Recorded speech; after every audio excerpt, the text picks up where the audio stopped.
So I'll introduce myself first, and I'll talk you through the panel. I'd like to tell you a little bit more about ESSA, because we've touched on ESSA a little bit without really explaining a lot about what we're actually doing. So my name's Ben Wells. I run my own business called Well Said. I feel for a lot of the guys here in the football club side. I've worked football side most of my life. I used to run marketing and sponsorship at Chelsea.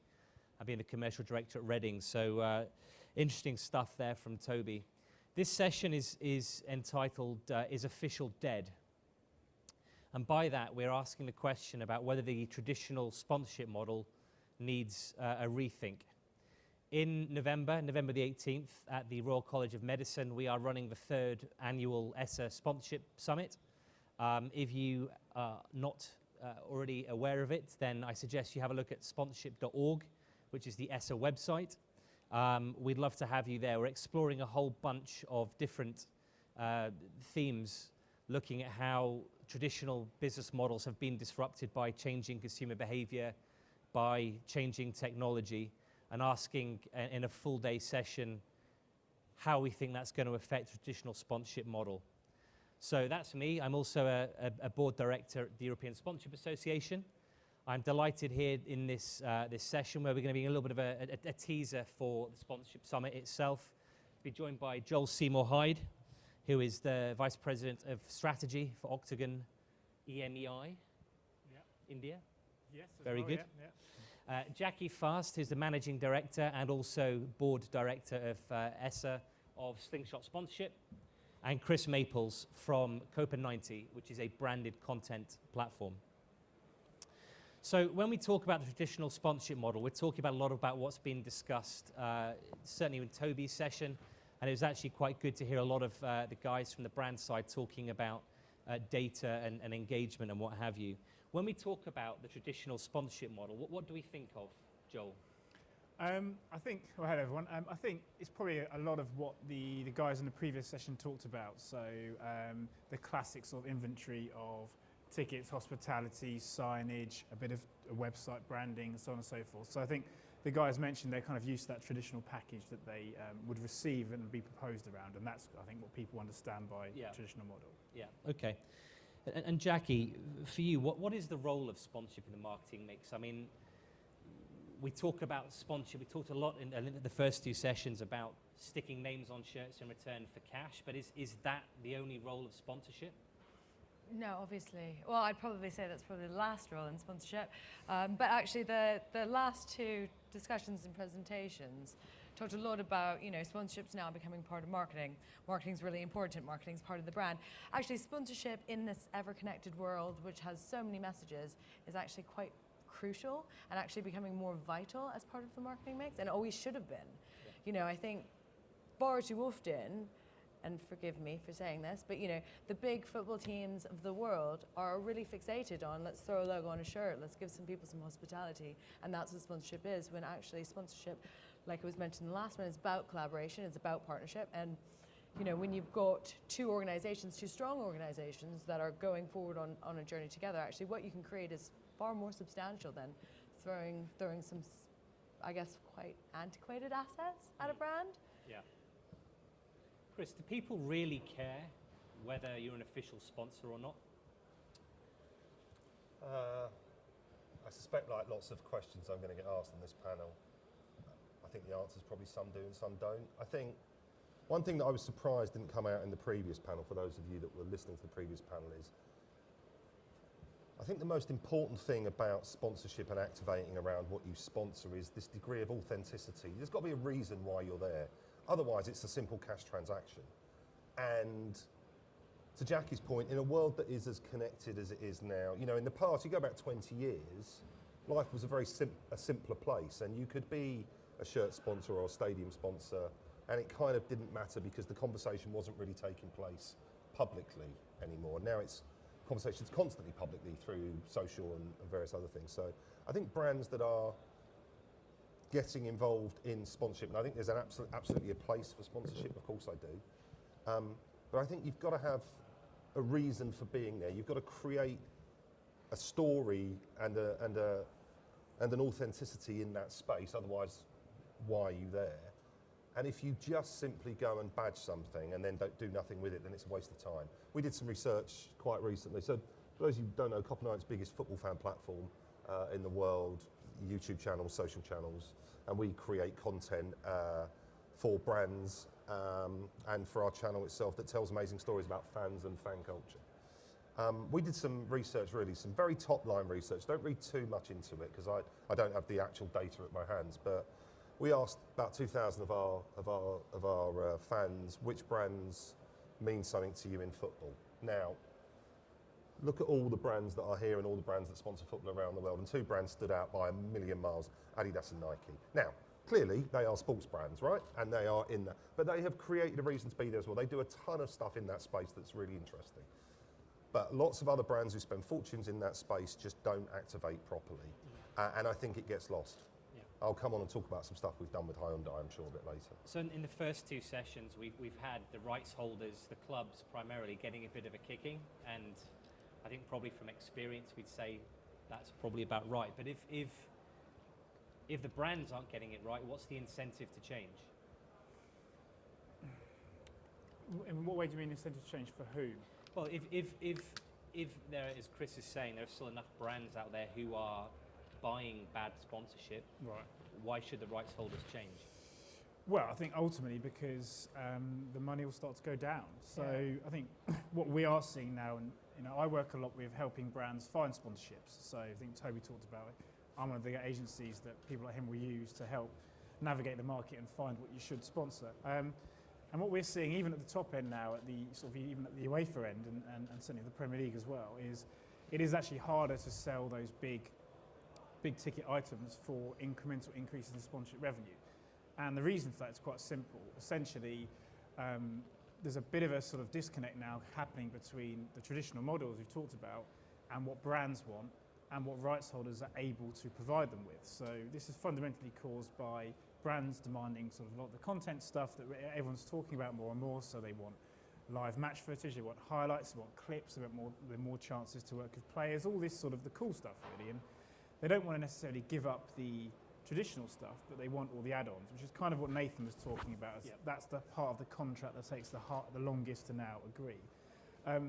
Problem is the rights holders have sold most of that inventory to broadcasters, and the broadcasters are ultimately, in most cases, more important than the sponsors because the check is infinitely better. So if you're the Premier League, 96% of your revenue is from the broadcasters. There's a limit to how much you really worry about what the sponsors think. And in that environment, then ultimately, if the brands aren't getting what they want and the rights holders won't shift what they'll provide, then the rights holders will need to understand or respect that if that paradigm stays the same, the fees will go down because they won't be able to deliver the added value that the brands want. So it's almost a case of you don't have to necessarily change if you don't want to, but you need to understand, therefore, that will have a knock-on effect to what your ambition commercially should be. So if you want to change, you need to try and find this balance where you can kind of have grown-up conversations with the broadcasters about what they're really using, what they really value, and then what can you take back and give to brands to add value and therefore increase your commercial revenue from that part of your business. And that's kind of the decision you need to make, really. So I just wanted to add, I'd argue that they don't, really. A lot of football clubs, a lot of properties, especially in sports, they still have brands that are coming to the table with multi-million pounds that aren't actually asking for more than chucking a logo on a shirt.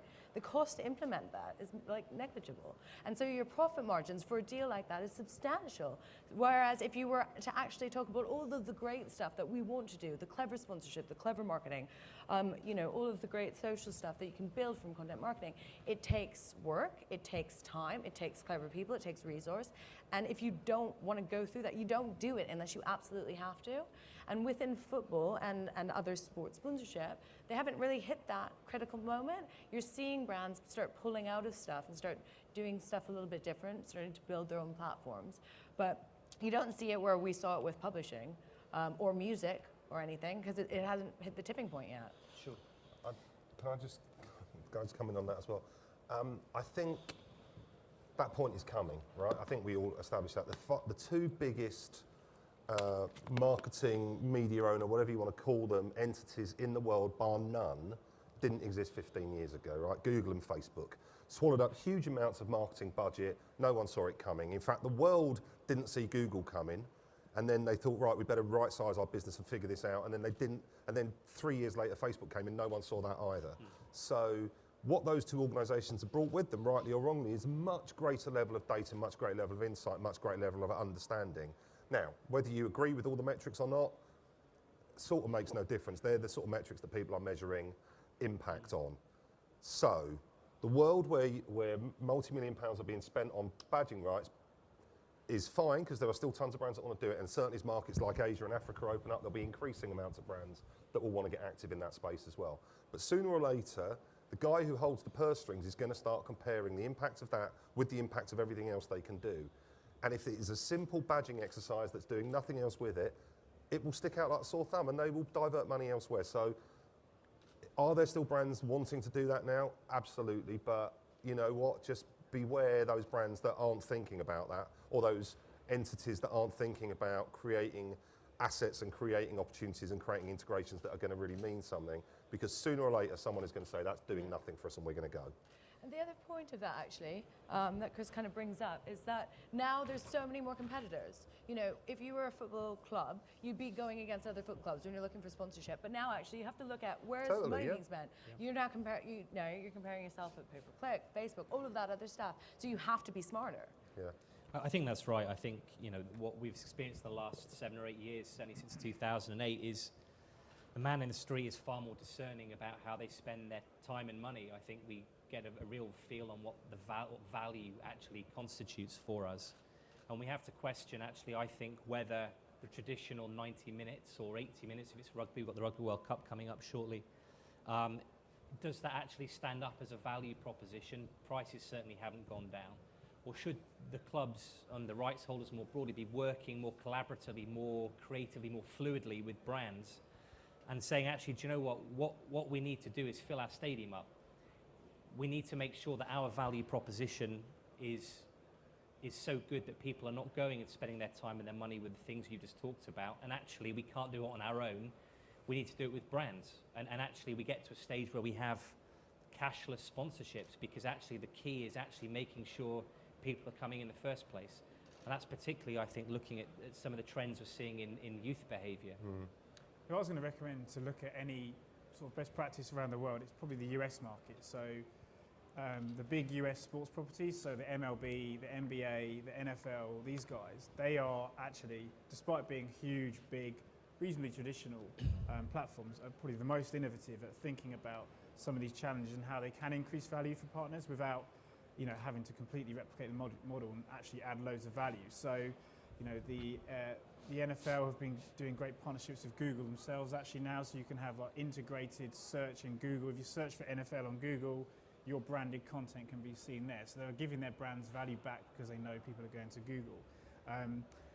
The NBA have got some brilliant stuff to do with Twitter Amplify. So if brands are demanding, we want highlights and content, they use Twitter Amplify to put those highlights immediately onto Twitter just after a point scored, and that is sponsored by partners of the NBA. So again, so part of the solution is even not necessarily working the brands, is actually working with these people like Google, like Facebook, like Twitter, the guys where everyone's going, and finding ways to kind of get the content back and control it, and then add value that way. Because I think if you're a rights holder, the thing you're most scared about is people running campaigns around sport without having to use your rights. So just going onto Twitter, running a social campaign, and not having to pay to associate. So not necessarily ambush, but we're getting close to ambush.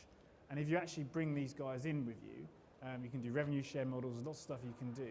You can take that control back and actually create better experiences for your consumers, and then you're going to kind of create that value exchange, which means everyone kind of wins, and I think that's the big answer to it. Chris, I mean, I think you probably agree with this, but I think the traditional linear TV model has disrupted, it's certainly not dead, but it's been hugely disrupted in the last few years. You know, do we see that fragmentation as a threat? I mean, most of the traditional sponsorship model is predicated on a media value, or is it an opportunity? Can we harness changing media consumption, changing technologies to build something a bit richer? I mean, I think that genie is out the bottle. If you're not, I don't think it's a question of can you do that. It's more questions if you're not doing it, then you're miles behind and and you're going to kind of wither on the vine a little bit. One of the things I think that's really interesting, again, about the previous panel, and even as much as we've talked about now, is that no one is talking about the fans themselves. They're the most important part in this trifecta between brands, rights holders, and the audience, because it's the audience that the brands are aiming to talk to and reach and create a dialogue with or sell something to. And it's those guys who are the quickest to vote with their feet as well. So they totally get, in a world that is connected now, you know, my 7-year-old daughter knows how to operate an iPad and use, you know, various aspects of YouTube and stuff like that better than she knows how to read a book, right? So the whole generation, 3 generations now, have grown up in a connected world. They also understand, far better than anyone of my generation, does, that there is a value exchange between brands and content or experiences or whatever it is. They totally get that football clubs need to have badges on their shirts and stuff like that. They totally understand that. They're relaxed about that, but there has to be a value exchange. You can't just come in. It's one of the things I find difficult with some clubs, that, you know, you can't just come in year one, drop a new logo on my club shirt and then disappear the next year and have added no value. Well, you can, because that does happen. But you haven't created any kind of meaningful relationship. I've got no great reason to use your service or whatever. So I think people need to think about the association and relationship they're trying to build with fans. One of the things that we do, and we are a tiny part of this ecosystem, right? We help create content that helps brands amplify whatever it is they're doing. So the work we did with Hyundai, Hyundai, a major tournament sponsor, Euros, World Cup. Last year they approached us and said, it's the World Cup. We never activate around our World Cup sponsorship. We would like to do something. And so we created a series of films for them where we went over to Brazil. We did a city tour with Hyundai. We did some interviews in the back of cabs. Nothing particularly dramatic. But we also, in part of those films, we took fans on the journey into the favelas in Brazil to show them the soccer academies that were being launched in the favelas. We interviewed people in those soccer academies, realised how important soccer was in Brazil during the time of the World Cup. Hyundai brought the fans there, and we gave some people in the favelas tickets to the World Cup final. Complete life-changing experience. And we saw from that, through the comments that we got through the videos, it's dead easy in digital to know whether you're doing it right or wrong. People tell you. Like, you know, people, it's like going out onto the street with a kick me sign on your back. You post something online, people will talk to you about it. And they came back, and the amount of people that said, thank you very much, Hyundai and Copper 90, this was amazing. So then Hyundai go, but you know what, we've just started really building authenticity and just started really building a relationship with the fans. They came to us really brave this year and said, we haven't got a tournament activation, we want to do something with you this year, because we want to carry on that conversation. So we asked our fans, what are the stories you wanted to tell? We're 5 parts into a 6-part series. We've told stories about FC United of Manchester, which was a breakaway club in Manchester. Hackney Wick FC. Hackney's the only North East London borough that doesn't have a professional football team. There's a bunch of lads trying to sort one out there, which is great. Wednesday Night Warriors, women's street football. The real life story of Moneyball, which is the guy that's just bought Brentford FC, who's a football gambler. And the most recent film that went live a couple of days ago is about amputee football. Hyundai now have a reason to tell those stories because they've built an authenticity in being in football. They wouldn't have had if they just left the badging right last year and never touched football again. So I think the thing that is important is talking to the fans. Without them, everything is meaningless anyway.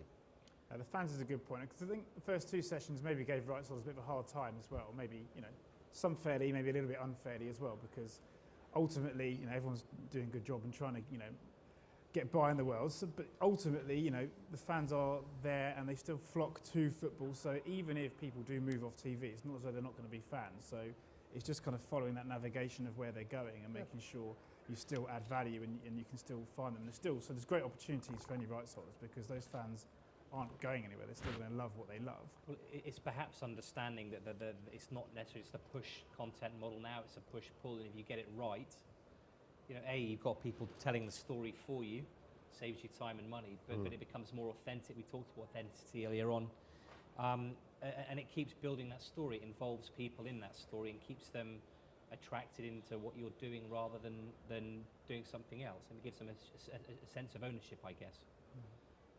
Would you agree with that, Jackie? Yeah, I'd agree. I'd probably argue, though, it's kind of beyond that, really. I think 5 years ago when we had this discussion about whether we've got pull marketing or push marketing or all of that stuff, you know, you don't have a choice. You know, even if the football club or even if the rights holder doesn't want to engage with it, you still have fans that are engaging with each other, and are talking about the brand and are talking about the experience. So it's happening irregardless of whether you're creating an arena for that to happen or not. Yeah. We touched on data in the first couple of sessions very quickly. Do we see the emergence now of real-world retail, business intelligence, CRM mindsets and technologies coming into sport? Do we see in the sponsorship section of the business an opportunity to start segmenting sponsorship, moving away from logos and into a direct-to-customer, personalized, multi-deals in each category model? Well, I mean, you kind of say Man U were almost the early adopters of that model already. They started it on a sort of regional level, so actually ironically using logos, but anyway. So they've been selling multiple categories over, so you know, they'll sell to a noodle company in Indonesia, then another one in China, and then a tire company in Thailand, and you know, whatever it may be. So they're kind of they were ahead of the game on that model, and that's probably almost becoming old now in itself. So clearly there's evidence that segmenting very narrowly can work, and absolutely yes, then sort of using CRM and data to do that is a very logical next step. So you need the right technology. I don't think a lot of clubs would admit that it's quite there yet in terms of they talk about having databases of fans, but how detailed and accurate that is questionable. Certainly if you want to start categorizing sponsorships on that basis, but absolutely I think what you'll start to see now is partnerships with data companies who can add that value to the clubs. So United have two just deals in the last week. yes, United have done one with HLC, Chelsea I think with WinPro, and Man City have got one of SAP, and that's kind of the route they're now going in, where you partner with someone who's actually a real expert in that space. They can segment for you and then kind of ultimately add value to the club to then target their fans in different ways, and yet potentially really narrow down your rights and sell to very individual people. It's probably just beyond the software as well, I'd argue. You know, you have to have the people in the business that have the vision, that have the vision that can then go in and sell that vision to the right brands. And if brands are going to be on one platform with another competing brand, they have to understand where the value is coming from. And I think internally, from a rights holder perspective, they don't often know, and so it's very difficult to sell, even when you've got the tools. I used to talk about this a lot. So prior to joining Big Balls, I ran Spotify's commercial business in Europe for about 3.5 years. And in between those two, I used to speak at lots of events there. And in between those two, I did a lot of speaking at various events around music, technology and sport and various other things. And I used to talk a lot about data, because data is the hot thing at the moment, right? I think there's a real journey to go on with data, because a little bit of data is a very dangerous thing. And as you're going from a position of having no data to having tons of data, there is a journey that you take on that where you can make a ton of bad decisions going ahead for it. Do I think people need data? I also think data for data's sake is a waste of time. I think it's insight is what you really need. And so do brands and do clubs and do rights holders and all of those people need to have better insight into their audience? Absolutely. Does that lead them to a world where they can micro-segment what they're doing, and is that a valuable thing? I love the fact that almost every panel like this around the world talks about the Man United noodle model. It's like the big hot thing in the world of sports sponsorship at the moment. But it goes back to the same thing. If it means that you end up with 100 sponsorships that are that big, or 2 sponsorships that are that big, as long as you do them right, and there's a reason for doing them, and there's a value exchange and people understand it, great. If you go down the route of micro sponsorships and you do all of them badly, well then that's a waste of time. Moving just back to the closer to the title of it, is official dead? Do you feel that sometimes as brands, being an official sponsor is often a crutch? Legislation such as things like the Olympic Act, for example, are used as a defensive mechanism, and it actually hinders creative activity. Going back to your point, Joel, about it's about the fans, it should be about adding value to their experience and enhancing that experience. Do we find that sometimes just being official is enough in the eyes of the brand, and actually they're leaving a whole bunch on the table, and it's actually sometimes turning the target audience off what they should be doing? I think you know, with every per side, you know, how relevant and right official is for one point. And to answer the kind of question, sometimes official can be challenging because it can stop you being as nimble as your competitors. So one of the big examples of that is obviously there's a massive trend around real-time marketing now. So, for example, last night Wayne Rooney scored his 50th goal for England. Big moment. A lot of brands want to capitalise on that. I happen to work with a couple of brands who sponsor the England team, and clearly wanting to celebrate that achievement in real time on social is a big deal for them. Actually doing that as an official sponsor is kind of harder than it necessarily is if you're just a random brand who wants to talk about it, because if you're official, you've got to go to the rights holder, check what you want to tweet is going to be approved, get it out there, and get it out in real time. So one of the ways is obviously you pre-approve the tweets you want to send, and we do some things where we pre-approve the LED signage that is going to go around the stadium so it can link back to social. But if you wanted to do something even more reactive, it can be quite tough. So sometimes it may not even be that the brand is reluctant to do more than use their official rights, but it can be occasionally frustrating that it's actually hard to be as versatile as your competitors can be. But if you do it right, then you do have the inventory to make the message go a hell of a lot further. So if you can get it right, you have a reason for talking about it because you're involved. You have assets and inventory that bring it to life much more, so you can use imagery of Wayne Rooney or the England team, whatever it may be, and you have a load more distribution channels at your disposal as well. So the FA can use their channels to support you. So if you can do it, it can be incredibly effective, but you need to make sure you're kind of working with people who understand that reality and understand that to be more than just a badging exercise, the right sort of really needs to give you the tools to make it work properly. Jackie, your thoughts? Yeah, I'd agree, but I think it's around the flexibility of a rights holder and the negotiation of the deal. And I think when, again, going back to it, some of the big sporting properties are quite restricted. The Olympics are fairly restricted. Whereas if you're a brand and you want to work with those types of things, if you want to get the most out of your sponsorship, there's a lot of other properties out there that will allow you the flexibility to do that. I just got back yesterday from a music festival, and we don't have to pre-approve tweets. And the reason why that is because we've got a really strong relationship with the rights holder. We've already agreed content. We've looked at, so as it happens, so we were backstage with artists, and as it happens, we worked with the artists. We didn't have to actually sign anything off because we're working in partnership with the rights holder. And I think when you've got that kind of relationship, when it is more of a partnership rather than a badging exercise, you've got the flexibility, and then you've got everything that Joel said. You've got the right assets, you've got the history, you've got the rights owner that will then go and retweet it to all of their audience. So the collaboration and trust is building value for all the stakeholders. Yeah. I think it depends what you're trying to do, doesn't it? So if you're clear on what your as a brand, if you're clear on what your objectives are, what you are trying to achieve through a official sponsorship, well, if being the official sponsor hits on those brilliantly, then great, fantastic. But if you want to be an official sponsor and you want to be a bit avant-garde and a bit provocative as well, then those two worlds really clash, and it's really difficult. And you might be lucky with music festivals, and you might, one or two might be okay, but being the official sponsor of the World Cup and then trying to do something really provocative on social media is probably not the right vehicle for you. But I think as long as it marries with what your objectives are, I think it's fine. Okay, we've just got to take one last question before we break for lunch. We've seen a lot of disruption. We've talked about disruption again. We talked about music earlier on, video gaming's being very similar. We're seeing in other sectors the likes of Airbnb disrupting the hotel model or Uber the taxi model. What do you think the sponsorship industry should be looking to take from those kinds of trends and lessons that we can learn and things that we can apply to make it an even more effective marketing medium? I've quite big opinion on this one. I think it's probably not actually necessarily a responsibility of the sponsorship industry per se. I think there's a much bigger potential challenge coming around the broadcast environment, which obviously sponsors are part of.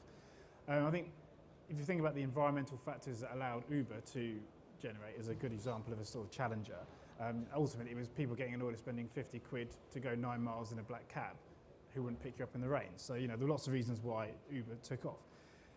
In sports broadcasting, I think there's a storm brewing around in the UK around this battle between Sky and BT, where actually as a consumer now, you're coming to a point where it's impossible to get all the sports content you want via broadcast unless you buy both subscriptions, which I don't know about your household, but that's not being signed off in mine. So, and then I think some people can't even afford one or the other. So you're in that situation.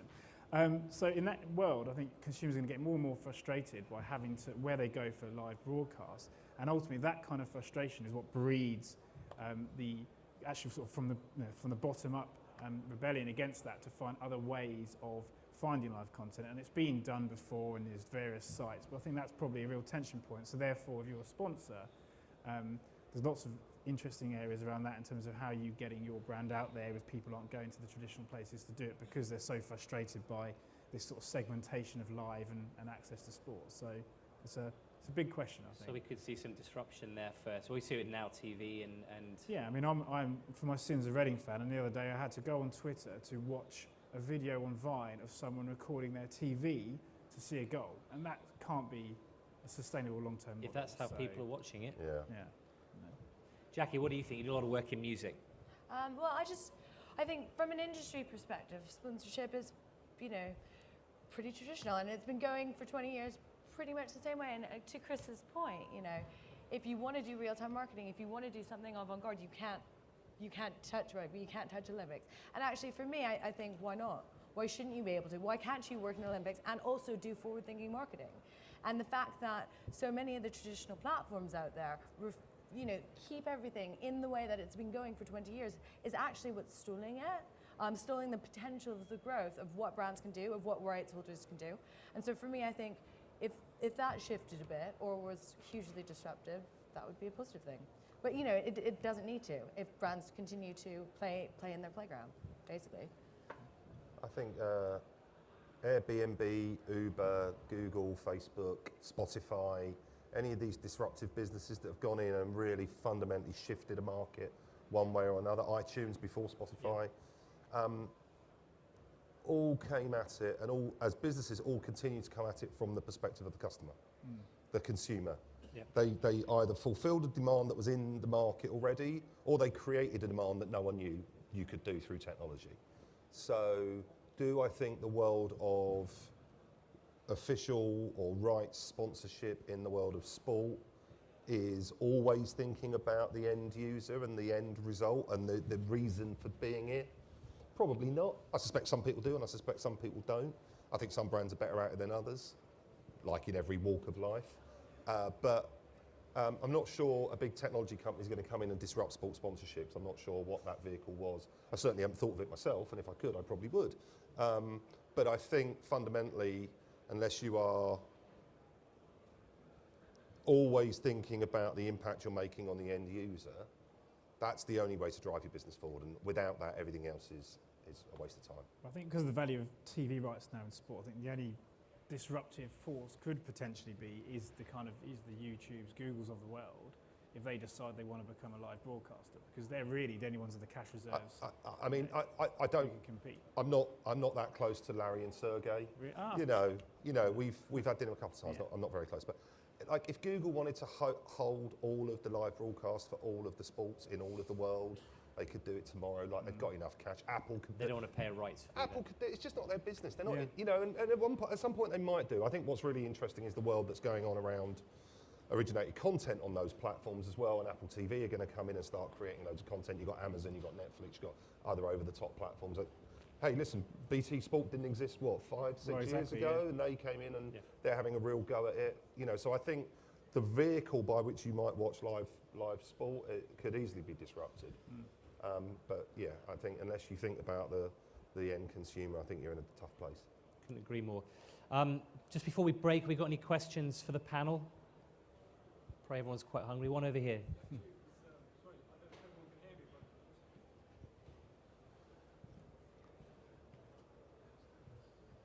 but very interesting chat, and actually touched upon a question I wanted to ask at the end of the last forum about connectivity, which the lady mentioned about official rights and partnering up with a brand involves bureaucracy, red tape, and speed, which the quicker you can connect at the grassroots is the way forward. And like the gentleman said, the Googles of this world, the Facebooks, the Twitters, might be redundant to a certain degree in 5 years' time with some of the new platforms coming on board. But they are a very good vehicle for brands and venues to connect directly with the end user, the fan. And sometimes official rights is about controlling the message, because that's about the sponsorship. And you might have already lost it. You might already be too late. By the time marketing departments and sponsorship departments decide what they need to do, the message is already out there. People have made their mind up. They know what they're doing. So to a certain extent, official sponsorship partnerships could be dead in the traditional sense. It's about controlling the message, and the message is out there. It's connecting as quick as you can using a platform like Facebook or other platforms with the end users, who are the kids of tomorrow, the youngsters growing up. I think that's quite critical. So the lazy shirt sponsorship or the easy big ticket item might be dead in terms of getting the message across. Connecting is the critical thing. I think to that point, I wouldn't want anyone to leave this panel thinking anything that is traditional, shirt sponsor, stadium sponsor, is a terrible thing. You've got to do really smart, clever little things online. My philosophy is, and I think you're right, the world is so connected now, you just can't operate in a vacuum. My philosophy is still the same as it has been for 25 years in and around this business, which is, if you're going to do something, do it right and do it well. And if that means using other devices, other platforms to amplify what you're doing, speak about what you're doing, create a reason to do it, great. I don't think the world of traditional sponsorship is going to die and everyone's going to be doing really cool stuff online. I think there's a world for both of them, but you just got to do it properly and do it well. Thank you. Any more quick question at the back? Thank you. Thank you.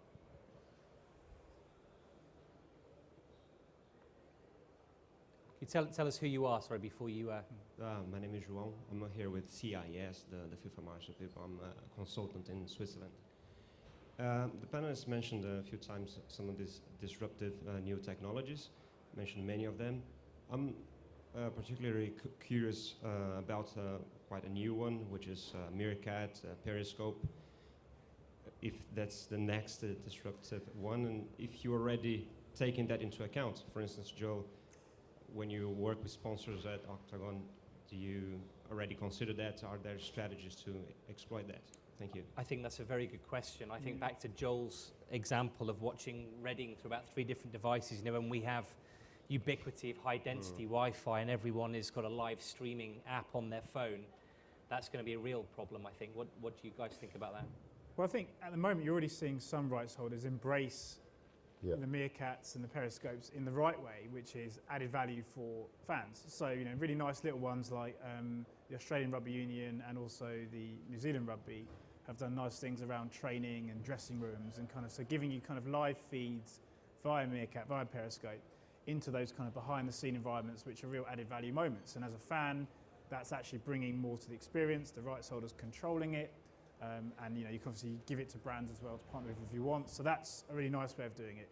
Clearly the doomsday scenario with that technology is having 1,000 fans in a stadium just holding the phone up and doing it. But I think most of the counter arguments to that will be ultimately, you know, as a consumer, as a fan, whether you're watching it on BT Sport, Google, on your box, on net, whatever the platform is that delivers it to you, that the premium delivery is still very important. So the way that consumers moan when Channel 5 do bad coverage of the Football League show, or you know, people miss the way Sky Sports produce football or rugby, people still want that premium experience as a viewer. So, you know, intelligent insight, commentating, etc., etc. If you have the choice between that and, you know, some guy with some person swearing next to them filming on a mobile, even if it is in, you know, 4K on a 4K phone, it's still not actually the content you want. So I think those things are more about enhancing the overall access fans have to the sporting environment, rather than being a replacement for actually really good production of sporting theatre. And I think, done well, brands and rights holders will embrace that and use it as part of their overall offering. I'm with you. I don't think 7 million people are going to sit in front of a computer at any point in time watching a live stream Periscope of an international or an Arsenal match. I think that's a very odd world, and one that I hope I'm not part of. But and I think also if brands and federations and clubs and rights holders try and, you know, ban all of that sort of activity, then they're going to lose out as well, because we've seen, you know, water finds a way of rolling downhill whatever you put in front of it. So so that's in existence. I think those brands and rights holders that embrace it. You know, if I was a brand, I would create a place where you would upload all of your Periscope Meerkat stuff, so that you're sort of working in conjunction with the brand or the club or the confederation. Yeah. I think that's smart as well. These technologies, you know, again, I used the phrase before, you know, the genie's out of the bag now. No one's putting that. Genie's out of the bag? That's not the right. The cat's Genie- out of the bag. Cat's out of the bag, and the he called the genie's out of the genie who just got out of the bottle. bottle. You know, no one's going to put that genie back in the bottle now, so you've got to embrace it because it's there. Yeah. And again, the MLB are doing that in the US. Okay, go Yeah, ahead. so they're partnering with Snapchat, so it's a non-commercial deal. Yeah. So they're not making any money from Snapchat. Snapchat aren't really making any money back, but essentially they know that the MLB, so this is baseball, fundamental issue with youth audiences. So it's a slightly more traditional game, older audience. Snapchat is clearly the most youth-friendly at the moment, and will be replaced by tomorrow, I'm sure, with another platform. But at the moment, it's the one the kids are using more than any other.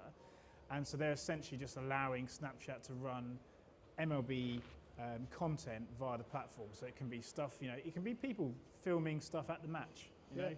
And rather than saying, oh my God, that's live content and broadcast, you know, how dare you, let's ban you, and that's piracy, they're kind of saying, you know what, it's a 10-second clip on a 16-year-old's phone that he shares with 15 people, and he uses our IP.